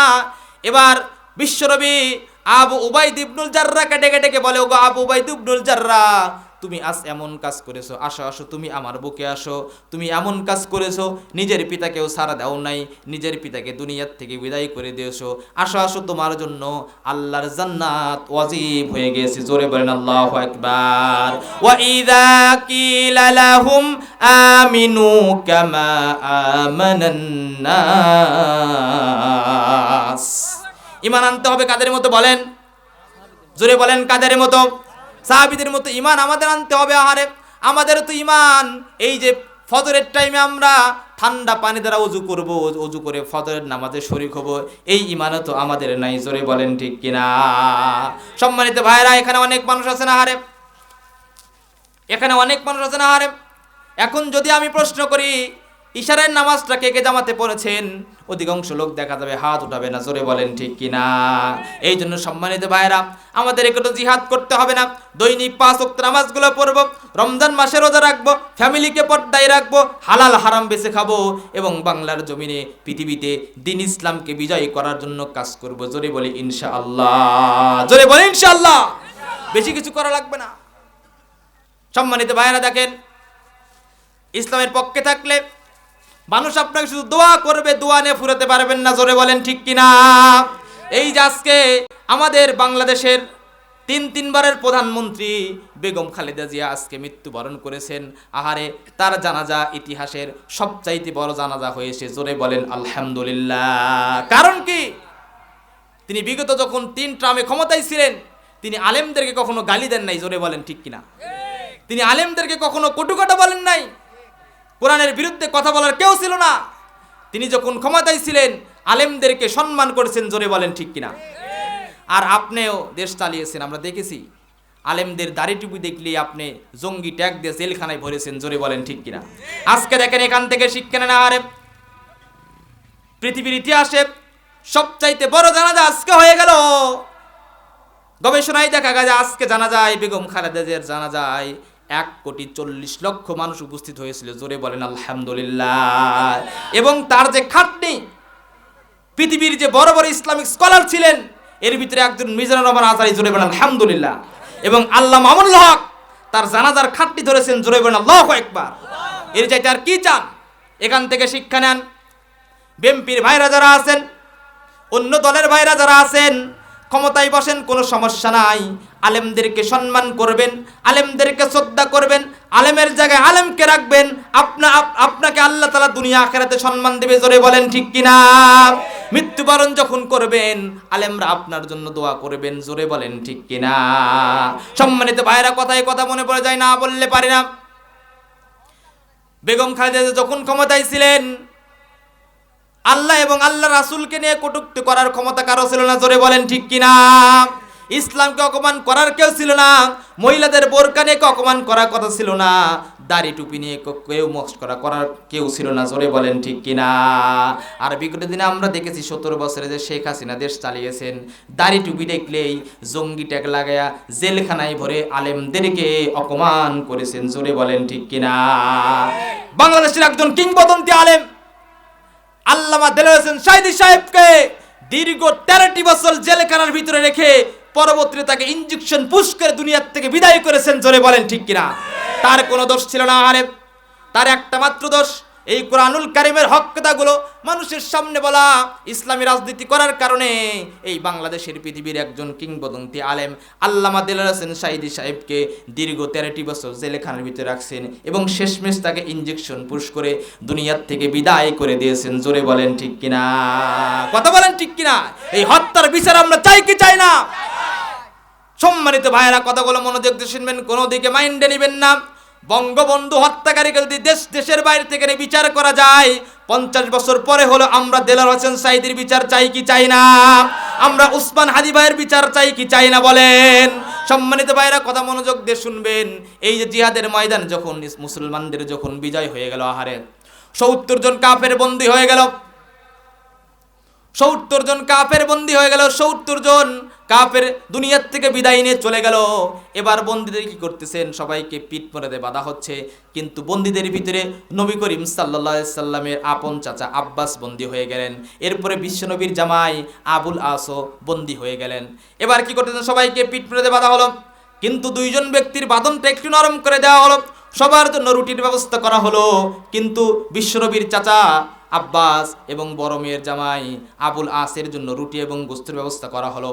এই খবর যখন বিশ্বনবীর কাছে পৌঁছে গেল, বলা হচ্ছে বন্দির ভিতরে আপনার চাচা আব্বাস আছে এবং আপনার বড় মেয়ের জামাই আবুল আস আছে, সকলের বাঁধনটা শক্ত করে দিয়েছি, কিন্তু আপনার মেয়ের জামাই আব্বাস, আপনার মেয়ের জামাই আবুল আস, আপনার চাচা আব্বাসের বাঁধনটা নরম করে দিয়েছি, সবার জন্য রুটির ব্যবস্থা করে দিয়েছি, কিন্তু আপনার চাচা আপনার মেয়ের জামাইয়ের জন্য রুটি গোস্তের ব্যবস্থা করেছি, জোরে বলেন না সুবহানাল্লাহ। এই কথা যখন বিশ্বনবী শুনলেন, বলেন না না, এটা তো যুদ্ধের নীতি না, আইন সবার জন্য সমান, জোরে বলেন ঠিক কিনা? আইন কিন্তু সবার জন্য সমান। তোমরা কি করো? সবার জন্য রুটি গুস্তের ব্যবস্থা করে দাও, সবার বাদনটা নরম করে দাও। জোরে বলেন আল্লাহু আকবার। এবার কি করা হলো? সবার জন্য রুটি গুস্তের ব্যবস্থা করা হলো, সবার বাদনটা নরম করে দেওয়া হলো, এবং পরবর্তী দিন কি করা হলো? মুক্তিপণ নিয়ে নিয়ে বন্দীদেরকে মুক্তি করে দেওয়া হচ্ছে। এবার একটা একটা মুক্তিপণ নিয়ে নিয়ে বন্দীদেরকে যখন মুক্তি করা হচ্ছে, এবার চাচা আব্বাসের পালা। আব্বাস যখন সামনে চলে আসলেন, বিষ্ণুই বলতেছেন, চাচা মুক্তিপণ দেন। এবার বলেছেন, ভাতিজা আমি তোমার চাচা মানুষ, তুমি কি আমার কাছ থেকেও মুক্তিপণ নেবা? এবার বিষ্ণুই বলতেছেন, আপনি চাচা হলে কি হবে, আপনার কাছ থেকে আরো আগে নিব। জোরে বলেন আল্লাহু আকবার। আপনি চাচা হলে কি আপনারা আগে দেন। আব্বাস বলেছেন, আমার কাছে তো কিছুই নাই, টাকা নাই, পয়সা নাই। এবার বিষ্ণুই বলতেছেন, মিথ্যা কথা বলেন কেন? আপনি আমার চাচি আম্মার কাছে বড় বড় 6টা স্বর্ণের টুকরা রেখে আসছেন। জোরে বলেন আল্লাহু আকবার। জোরে বলেন আল্লাহু আকবার। মিথ্যা কথা বলেন কেন? আমি জানি আপনি আমার চাচি আম্মার কাছে বড় বড় 6টা স্বর্ণের টুকরা রাখছেন, ওগুলো কই রাখছেন? এবার আব্বাস বলতেছেন, আহারে আমি যে তোমার চাচি আম্মার কাছে স্বর্ণের 6টা টুকরা রেখে আসছে, এই খবর তোমাকে কে দিল? এবার বিষ্ণুই বলতেছেন, এই জন্যই তো আমি বিশ্বনবী। জোরে বলেন আল্লাহু আকবার। ওহির মাধ্যমে জিবরাইল আমাকে জানিয়ে দিয়েছেন আপনি আমার চাচি আম্মার কাছে স্বর্ণের 6টা টুকরা রেখে আসছেন। জোরে বলেন আল্লাহু আকবার। এবার আব্বাসের আর জানতে বাকি হলো না, এটা হচ্ছে বিশ্বনবী, আখিরি জামানার পয়গম্বর জনাবে মুহাম্মদ রাসূলুল্লাহ। জোরে বলেন আল্লাহু আকবার। সঙ্গে সঙ্গে কানে বলেন, লা ইলাহা ইল্লাল্লাহু মুহাম্মাদুর রাসূলুল্লাহ। লা ইলাহা, জোরে লা ইলাহা, লা ইলাহা ইল্লাল্লাহু মুহাম্মাদুর রাসূলুল্লাহ। আপনারা যারা বসে আছেন আপনার নিয়ত ঠিক আছে, কারণ আপনারা আলোচনা শোনার জন্য আসছেন। অনেকে আছে দেখি বক্তা হাসাতে পারে কিনা, অনেকে আছে দেখি বক্তা কারাতে পারে কিনা, কমেডি করতে হবে, আমরা এগুলো পারি না। কোরআন টুকরা আলোচনা করে দিব, থাকলে থাকো, না থাকলে না থাকো। জোরে বলেন ঠিক কিনা? সম্মানিত ভাইরা, কথাগুলো মনোযোগ দিয়ে শুনবেন, কোনো দিকে নজর দিবেন না। এবার এই ঘটনা যখন বিশ্বনবী বললেন, চাচা আব্বাস কি করলেন? কালেমা পড়ে মুসলমান হয়ে গেলেন। জোরে বলেন আল্লাহু আকবার। এবার বড় মেয়ের পালা, বড় মেয়ের জামাই আবুল আসের পালা। এবার আবুল আস বলতেছেন, আমার কাছে তো কিছুই নাই, বলে তুমি মক্কাতে খবর পাঠাও, আমার মেয়ের কাছে খবর পাঠাও, মুক্তিপণ ছাড়া তোমাকে মুক্তি দেওয়া যাবে না। জোরে বলেন আল্লাহু আকবার। এই খবর যখন মক্কাতে চলে গেল, পরের দিন কি করলো? বিশ্বনবীর মেয়ে মুক্তিপণ হিসেবে একটা পোটলা পাঠিয়েছে। পোটলাটা খুলে দেখে পোটলার ভিতরে একটা গহনা বের হয়েছে। জোরে বলেন আল্লাহু আকবার। গহনা দেখে বিশ্বনবী কাঁদা শুরু করে দিলেন। বিশ্বনবীও কাঁদে, সাহাবীরাও কাঁদে। আচ্ছা বলেন তো, বিশ্বনবী যদি কাঁদে, সাহাবীরা কাঁদা বাদ দিতে পারে? বলেন। ওই হারটা দেখে, স্বর্ণের টুকরার হারটা দেখে বিশ্বনবীও কাঁদে, সাহাবীরাও কাঁদে। এবার বিশ্বনবী প্রশ্ন করেছেন, আল্লাহর হয় আপনি কাঁদেন কেন? হারটা দেখে আপনি কেন কাঁদেন? এবার বিশ্বনবী বলতেছেন, এই হারটা হচ্ছে আমার প্রথম বিবি খাদিজাতুল কুবরা তার মেয়ের বিয়েতে উপহার দিয়েছিল। জোরে বলেন আল্লাহু আকবার।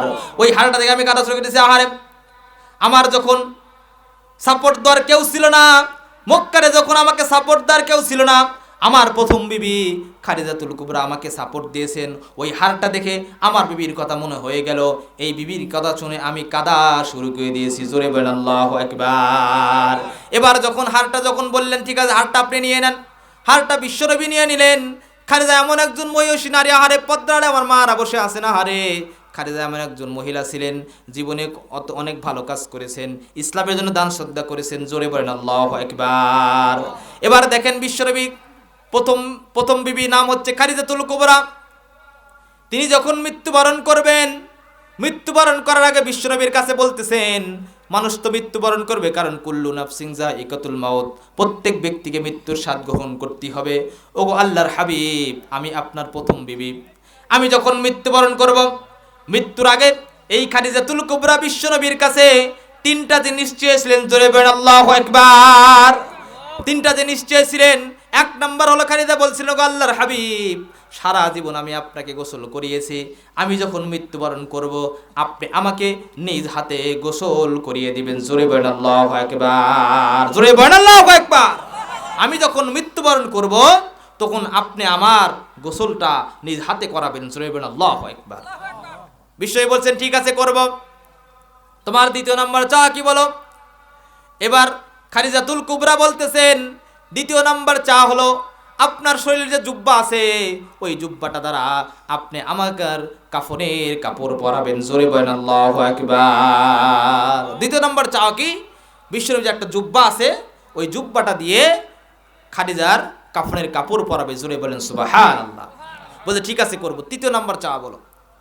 এবার খাদিজাতুল কুবরা কি বলতেছেন? তৃতীয় নাম্বার চাওয়া হলো বিশ্বনবী মানুষকে যখন কবরের ভিতরে রাখা হয়, হাদিসের ভিতরে আমি পড়েছি, মানুষকে যখন কবরের ভিতরে রাখা হয় তাকে সওয়ালের জবাব করতে হয়। 3টা প্রশ্ন করবে। আহারে কবরের প্রশ্ন জবাব আমি দিতে পারবো না, আপনি আমার পক্ষ থেকে আপনি বিশ্বনবী সওয়ালের জবাব নিজেই দিয়ে দিবেন। জোরে বলেন আল্লাহু আকবার। 3টা চাওয়া যখন ছিলেন বিশ্বনবী বললেন ঠিক আছে তুমি যে 3টা জিনিস চাইছো, 1 নম্বর আমি তোমাকে নিজ হাতে গোসল করাবো, আমার পরনের জুব্বা দ্বারা তোমাকে আমি কাফনের কাপড় পরাবো, আর আমি বিশ্বনবী নিজেই তোমার সওয়ালের জবাব দিয়ে দিব। জোরে বলেন আল্লাহু আকবার। এই কথা যখন করার পরে বেশ কিছুদিন পরে খাদিজাতুল কুবরা যখন দুনিয়ার থেকে বিদায় নিয়ে চলে গেলেন, এবার বিশ্বনবী কি করলেন? নিজ হাতে কি করলেন? খাদিজাকে গোসল করালেন এবং তার পরনের কাপড় দ্বারা, বিশ্বনবীর পরনের কাপড় দ্বারা খাদিজার কাফনের কাপড় পরালেন। জোরে বলেন আল্লাহু আকবার। কাফনের কাপড় যখন পরানো হলো, আরে আর একটা চাওয়া ছিল।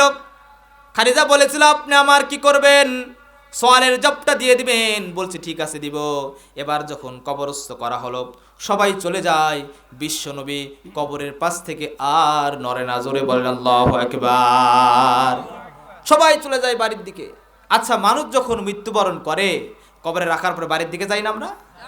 সবাই বাড়ির দিকে চলে যায়। বিশ্বনবী জানেন ব্যাপার কি? এবার জিব্রাইলকে পাঠানো হলো, ব্যাপার কি? আপনি কবরের পাশ থেকে কেন নড়েন না? বলে আমার বিবি আমার কাছে 3টা জিনিস চেয়েছে, 2টা জিনিস আমি পালন করেছি, 3 নাম্বার চাওয়া হলো তার সওয়ালের জবটা আমি নিজেই দিয়ে দিব। এবার জিব্রাইল বলতেছেন আপনার সওয়ালের জব দেওয়া লাগবে না, আপনার সওয়ালের জব আল্লাহ রাব্বুল আলামিন নিজেই দিয়ে দিয়েছেন। জোরে বলেন আল্লাহু আকবার। জোরে বলেন আল্লাহু আকবার। নারায়ে তাকবীর। সম্মানিত আমার মায়েরা আলোচনা শুনতেছেন, মা বোনেরা আছেন? ওগো মা, ওগো আমার বিনইল গ্রামের মা, আপনারা কথাটা মনোযোগ দিয়ে শুনবেন। আপনি আপনার স্বামীর খেদমত করবেন, স্বামী যা বলে তাই শুনবেন। হাদিসের ভিতরে আসছে আর কোন মহিলা যদি 4টি কাজ করে, ও আমার মারা মনোযোগ দিয়ে শুনবেন, দিলের কানে কথাগুলো শুনবেন, কোনো দিকে নজর দিবেন না। মহিলাদের তো জান্নাতে যাওয়া সহজ। কোন মহিলা যদি 4টি কাজ করে, বিশ্বনবী বলছেন কোন মহিলা যদি দুনিয়াতে 4টি কাজ করতে পারে, বিশ্বনবী বলছেন তার জন্য জান্নাতের 8টি দরজা খোলা। জোরে বলেন সুবহানাল্লাহ। মা বোনেরা মনোযোগ দিয়ে শুনবেন। 1 নাম্বার কাজ হলো আপনারা কি করবেন? দৈনিক 5 ওয়াক্ত নামাজ পড়বেন। আহারে মা বোনরা তো নামাজ পড়ে না, ঠিক কিনা বলেন? নামাজ পড়ে না। এরপরে 2 নাম্বার কাজ হলো রমজান মাসে 30টা রোজা রাখবেন। 3 নাম্বার কাজ হলো স্বামীর খেদমত করবেন। আর 4 নাম্বার হচ্ছে পর্দা করবেন। জোরে বলেন না সুবহানাল্লাহ। জোরে বলেন আল্লাহু আকবার। ও আমার জয়পুর হাটবাসীর মায়েরা, 5 ওয়াক্ত নামাজ আপনারা কখনো ছাড়বেন না। কিন্তু দুঃখের বিষয় হলো সত্য, আমরা মুসলমান হলে কি হবে? আমরা কিন্তু নামাজ পড়ি না। জোরে বলেন ঠিক কিনা? আপনারা মনে করেন আপনাদেরকে বলতেছি, মা বোনদের আপনাদের নামাজ পড়ে না, ঠিক কিনা বলেন? এই মাহফিলগুলো কি করবেন? যদি নামাজ না পড়েন, আমাদের বাংলাদেশে শীতের সময় কি হয়? আনাচে কানাচে মাহফিল হয়। এরপরে একজন মুসলমান বছরে 52 দিন জুমার খুতবা শুনে আসে না নাই? প্রত্যেক জুমার খুতবা থেকে একটা করে আমল নিয়ে আপনি বাড়িতে দিতেন, আপনার জীবনের পরিবর্তন হয়ে যেত। জোরে বলেন ঠিক কিনা? আমরা মাহফিলে বসি, এই কান্দে কথা শুনে এই কান্দে কথাগুলো বের করে দিই, হেদায়েত পাই না। জোরে বলেন ঠিক কিনা? আর দোষ দিয়ে হলো হুজুররা এত আলোচনা করে, হেদায়েত কেন হয় না? আচ্ছা বলেন তো, হেদায়েত করার মালিক কে? জোরে বলেন কে? আমাদের কথা পৌঁছে দেওয়া, হেদায়েত করার মালিক আল্লাহ। আচ্ছা বলেন তো, বিশ্বনবী চাইতে বড় দাওয়াতি কাজ আর পৃথিবীতে কেউ করছেন? বলেন। বিশ্বনবী আপন চাচার কাছে দাওয়াত দিলেন, কতবার আবু তালেবের কাছে দাওয়াত দিলেন, কালেমা পড়েন, কালেমা পড়েন। আচ্ছা বলেন তো, আল্লাহ তাআলা যার কপালে কালেমা রাখবে সেই কালেমা পড়তে পারবে? জোরে বলেন ঠিক কিনা? এতবার দাওয়াত দিয়েছেন, কালেমা নসিবে হয় নাই। আর আমরা তো সলিমুদ্দি কসিমুদ্দি। কাজেই দাওয়াত দেওয়ার দায়িত্ব আমাদের। হেদায়েত করার মালিককে বলেন। হেদায়েত করার মালিককে। সম্মানিত মা বোনেরা, 1 নম্বর হচ্ছে নামাজ পড়বেন, 2 নম্বর হচ্ছে রমজান মাসে রোজা রাখবেন, 3 নম্বর হচ্ছে পর্দা করবেন। আরে আমাদের সমাজের ভিতরে থেকে তো পর্দা উঠে গেছে, মহিলারা আর পর্দা করে না। মহিলারা মনে করে যে কোথাও বেড়াতে গেলে মনে হয় পর্দা করার আগে, আর কোথাও কেনাকাটা করলে পর্দা করে, আর কোনো পর্দা নাই। সারাদিন এই বাড়ি ওই বাড়ি ওই বাড়ি ব্যয় চলাফেরা করে কি করে না বলেন? সম্মানিত মা বোনেরা, পর্দা ছাড়া আপনার আমলের কোনো দাম নাই। আচ্ছা, আপনার খলই ছিলেন, খলই ভাঙ্গা খলের ভিতরে মাছ রাখে, মাছ কি থাকবে বলেন? মহিলারা যত আমল করুক, যদি পর্দা না করে, শানিল পোশাক যদি মহিলারা না করে, ওর আমলের 4 পয়সার কোনো দাম নাই। জোরে বলেন ঠিক কিনা?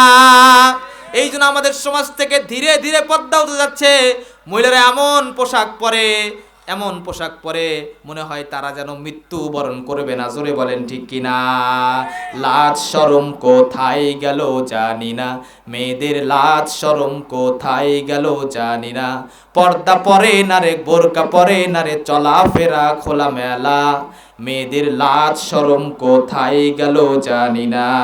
ঠিক কিনা বলেন মা বোনেরা? এরপরে 4 নম্বর হচ্ছে স্বামীর খেদমত করবেন। স্বামী যেটাই বলে সেটাই শুনবেন।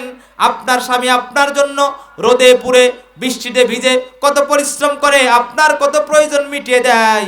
ওই স্বামী যখন বাসায় এসে আপনার কাছে 1 গ্লাস পানি চাই, ধমক দিয়ে বলেন তুমি কি পানি নিয়ে খেতে পারো না? বলে কিনা? বলে না? বলেন। বলে যে পানি নিয়ে খেতে পারো না, দেখেছো না ব্যস্ত আছি। এই জন্য সম্মানিত মায়েরা আমার, স্বামীকে ধমক দিয়ে কখনো কথা বলবেন না। স্বামীর সঙ্গে সুন্দর আচরণ করবেন। আজকে আমার মায়েরা কি করে, ওই গাড়ির ড্রাইভারকে সুন্দর করে সালাম দেয়, আসসালামু আলাইকুম, দেয় কি দেয় না? দোকানদারকে সুন্দর করে সালাম দেয়, আসসালামু আলাইকুম, কিন্তু স্বামীকে কখনো মনে বলেও সালাম দেয় না। জোরে বলেন ঠিক কিনা? স্বামীর সঙ্গে সুন্দর আচরণ করে না, স্বামীকে ভালোবাসে না, যার কারণে আপনার স্বামী আপনার কাছে সুন্দর ব্যবহার না পেয়ে পাড়াপড়শির দিকে আকর্ষণ চলে যায়। জোরে বলেন ঠিক কিনা? কথা বলেন ঠিক কিনা? এই জন্য এই মা বোনরা যারা আলোচনা শুনতেছেন, আপনার স্বামীকে মহব্বত করবেন, আপনার স্বামীকে ভালোবাসবেন, আপনার স্বামীর সঙ্গে সুন্দর আচরণ করবেন। জোরে বলেন ঠিক কিনা? সম্মানিত ভাইয়েরা, আমাদেরও কিছু করণীয় আছে। আমরা বউকে যেভাবে পিটাই, বউয়ের থেকে ভালোবাসা পাবো কেমনে? জোরে বলেন ঠিক কিনা? বউকে এমন মারামারি, যৌতুক না দিলে এত পিটানি পিটাই, বউকে মারা যাবে না। জোরে বলেন ঠিক কিনা? এই জন্য সম্মানিত ভাইয়েরা, আল্লাহ রাব্বুল আলামিন কুরআনুল কারীমের ভিতরে বলেছেন, আফা হাসিবতুম আন্নামা খালাকনাকুম আবাথাও ওয়া আন্নাকুম ইলাইনা লা তুরজাউন। আল্লাহ তাআলা কত সুন্দর করে বলেছেন, বান্দারে তোমাদেরকে পৃথিবীতে আমি এমনি এমনি পাঠাই নাই, আর তোমরা কি আমার কাছে ফিরে যাবে না? জোরে বলেন না সুবহানাল্লাহ।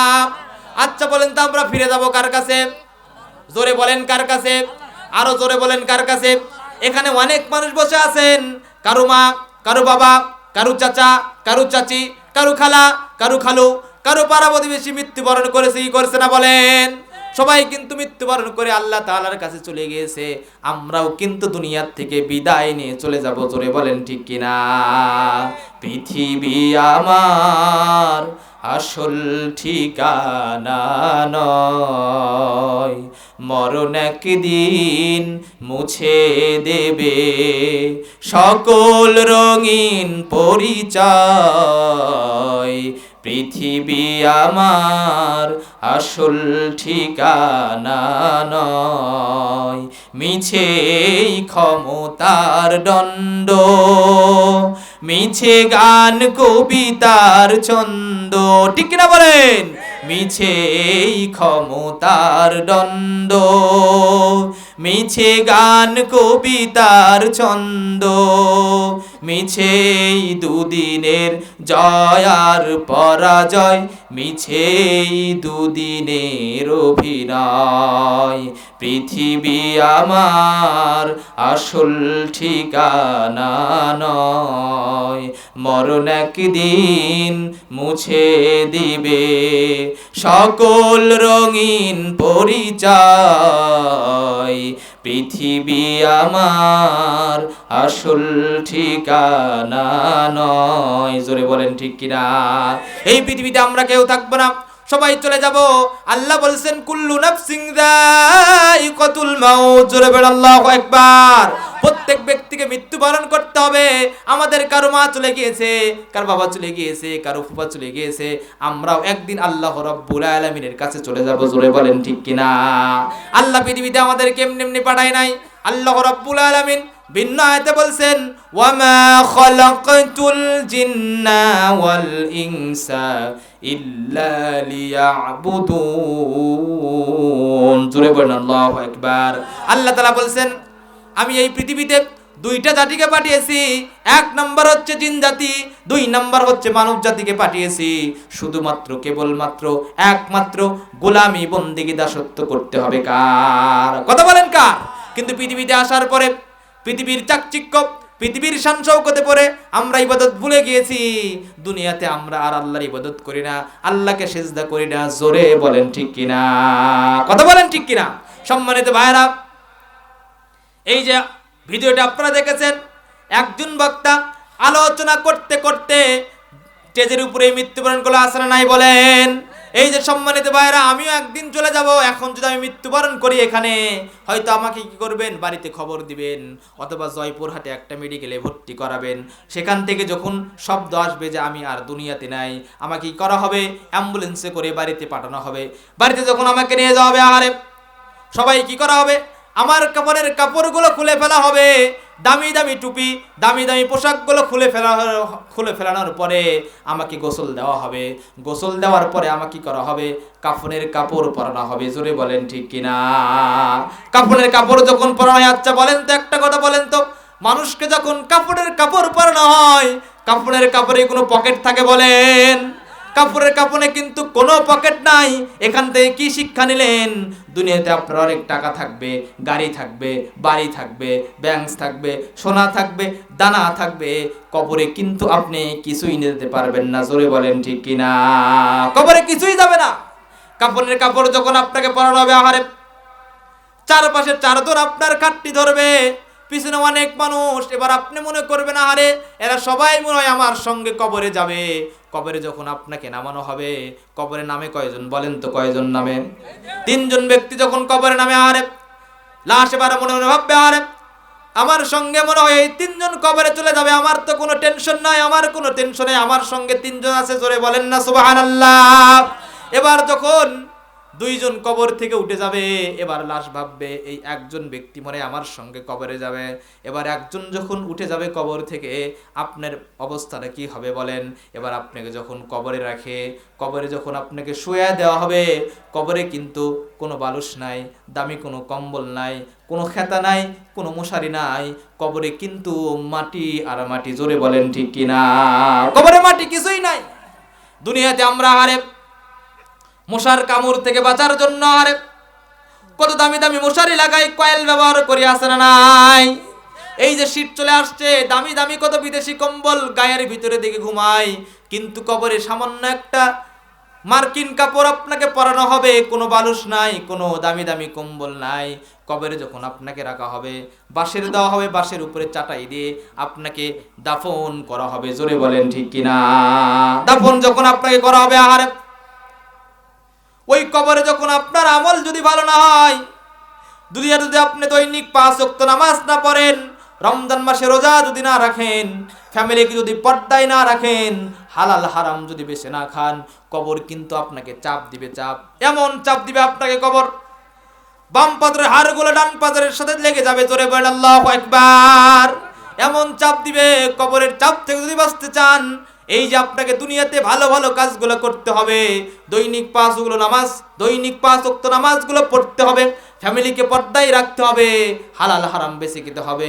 জোরে বলি ইনশাআল্লাহ। কবরে যখন আপনাকে রাখা হবে, আহারে অসহায় পড়ে থাকবেন। এই জন্য সম্মানিত আমার ভাইরা, আপনি যখন কবরে চলেই যাবেন, মৃত্যু যখন আপনাকে বরণ করতেই হবে, এই পৃথিবীতে কেউ চিরদিন বেঁচে থাকে না। কবরে যখন আপনাকে রাখাই হবে, দুনিয়াতে আপনি যতদিন আছেন ভালো ভালো আমল আমাদের করা দরকার আছে না নাই? আছে না নাই? দুনিয়াতে আমরা কেউ থাকবো না। আমাদের মা চলে গিয়েছে, বাবা চলে গিয়েছে, ফুপা চলে গিয়েছে, ফুপু চলে গিয়েছে, পাড়া প্রতিবেশী সবাই চলে গিয়েছে। আমরাও একদিন আল্লাহর কাছে চলে যাব কি যাব না বলেন? এই জন্য যতখানি আমরা সময় পাই নিয়ত করেন, আজকে থেকে আমরা আর 5 ওয়াক্ত নামাজ ছাড়ব না। হাত তুলেন সবাই ইনশাআল্লাহ। সবাই হাত তুলেন, সবাই হাত তুলেন, সবাই হাত তুলেন। ইয়া রাব্বুল আলামিন, আপনি কি করেন? এই জয়পুর হাটবাসীকে আল্লাহ কবুল করে নেন। প্রত্যেককে আল্লাহ দৈনিক 5 ওয়াক্ত নামাজগুলো জামাতের সাথে পড়ার মতো তৌফিক দিয়ে দেন। মা বোনরা যারা আছেন, আল্লাহ প্রত্যেক মাকে আপনি 5 ওয়াক্ত নামাজ পড়ার মতো তৌফিক দিয়ে দেন, পর্দায় থাকার মতো তৌফিক দিয়ে দেন। জয় বলেন আল্লাহুম্মা আমিন। লা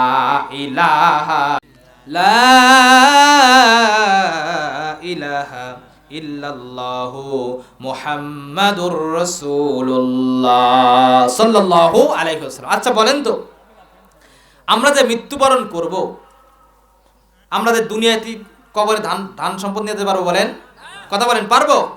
এই যে মাহফিল আজকে হচ্ছে, মসজিদের উন্নতি করবে মাহফিল।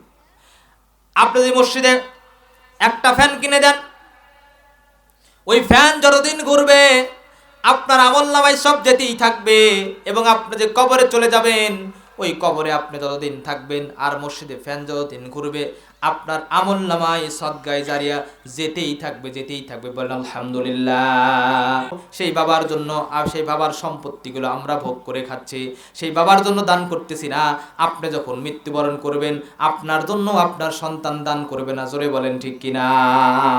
মুসা আলাইহিস সালাম আল্লাহ তাআলার কাছে গিয়ে যখন বললেন, ওগো আল্লাহ, প্রতিমধ্যে আমার সঙ্গে 2 জন ব্যক্তির দেখা হয়ে গিয়েছিল। 2 জন ব্যক্তির ভিতরে প্রথম ব্যক্তি হচ্ছে সবচাইতে ধনাঢ্য ব্যক্তি। ওই ব্যক্তি আমার কাছে বলছে আল্লাহ যাতে আমার ধন সম্পত্তি একটু কমিয়ে দেয়। এবার ওই ব্যক্তি বলতেছে, তুমি যেহেতু আল্লাহ তাআলার কাছে যাচ্ছ, আল্লাহ তাআলার কাছে গিয়ে বলবা আল্লাহ রাব্বুল আলামিন যাতে আমার ধন সম্পদ একটু কমিয়ে দেয়। এবার আল্লাহ মুসাকে বললেন, ওগো মুসা, তুমি ওই ব্যক্তির কাছে যাবা, গিয়ে বলবা ওই বড়লোক ব্যক্তি যদি আমার শুকরিয়া আদায় করা ছেড়ে দেয়, তাহলে তার ধন সম্পত্তি এমনি এমনি কমে যাবে। জোরে বলেন না সুবহানাল্লাহ। এরপরে বলছেন, ঠিক আছে বলবো।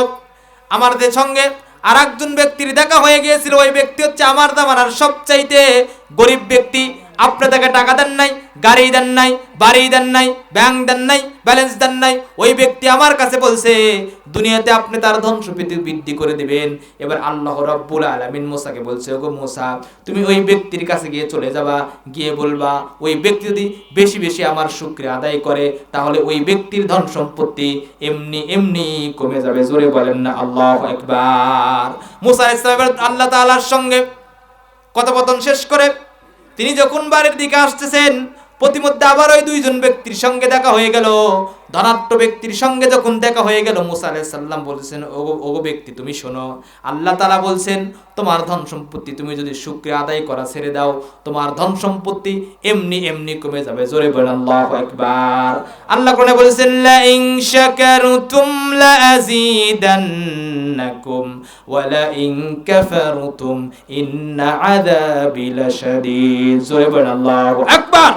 আল্লাহ বলছেন, কোন বান্দা যদি নিয়ামত পাওয়ার পরে নিয়ামতের শুকরিয়া আদায় করে, তাহলে আল্লাহ নিয়ামত বাড়িয়ে দেয়। জোরে বলেন আল্লাহু আকবার। এই পৃথিবীতে অনেক ধনাঢ্য ব্যক্তি আছে যাদের ধন সম্পত্তি যদি আপনি আরো বাড়াতে চান, বেশি বেশি আল্লাহ তাআলার শুকরিয়া আদায় করবেন। আর যদি আপনি বেশি বেশি শুকরিয়া আদায় না করেন, আল্লাহ রাব্বুল আলামিন আপনার ধন সম্পত্তি কমিয়ে দিবে। জোরে বলেন ঠিক কিনা? এরপরে গরিব ব্যক্তির কাছে চলে গেলেন। গরিব ব্যক্তির কাছে গিয়ে বলতেছেন, আল্লাহ তাআলা তোমাকে বলছে তুমি যদি নিয়ামতের শুকরিয়া আদায় করো, তাহলে আল্লাহ রাব্বুল আলামিন দুনিয়াতে তোমার ধন সম্পত্তি বৃদ্ধি করে দিবে। জোরে বলেন আল্লাহু আকবার। জোরে বলেন আল্লাহু আকবার। আল্লাহ যে বলছেন, আল্লাহ এই পৃথিবীতে যাকে যতটুক নিয়ামত দিয়েছেন, এই নিয়ামতের শুকর যদি আপনি আদায় করতে পারেন, আল্লাহ আপনার নিয়ামতকে আরো বৃদ্ধি করেন। বলেন সুবহানাল্লাহ। সম্মানিত ভাইয়েরা, এই পৃথিবীতে আল্লাহ তাআলা অনেককে যত সম্পত্তি দিয়েছেন, কখনো না শুকর করবেন না। যদি না শুকর করেন, আল্লাহ রাব্বুল আলামিন আপনার ধন সম্পত্তি কমে দিবে। আর যদি বেশি বেশি শুকরিয়া আদায় করেন, আল্লাহ রাব্বুল আলামিন আপনার শুকরিয়া কমে দিবে। বলেন আলহামদুলিল্লাহ। জোরে বলেন আলহামদুলিল্লাহ। বুঝছেন তো? নিয়ামতের শুকরিয়া আদায় যত করবেন, আপনার নিয়ামত বৃদ্ধি হবে। আর নিয়ামতের শুকরিয়া আদায় না করেন, আল্লাহ ধন সম্পত্তি কমে দিবে। এই জন্য সম্মানিত ভাইরা, আল্লাহ আমাদেরকে যতটুকু নিয়ামত দিয়েছেন, আমরা বেশি থেকে বেশি শুকরিয়া আদায় করবো তো ইনশাআল্লাহ।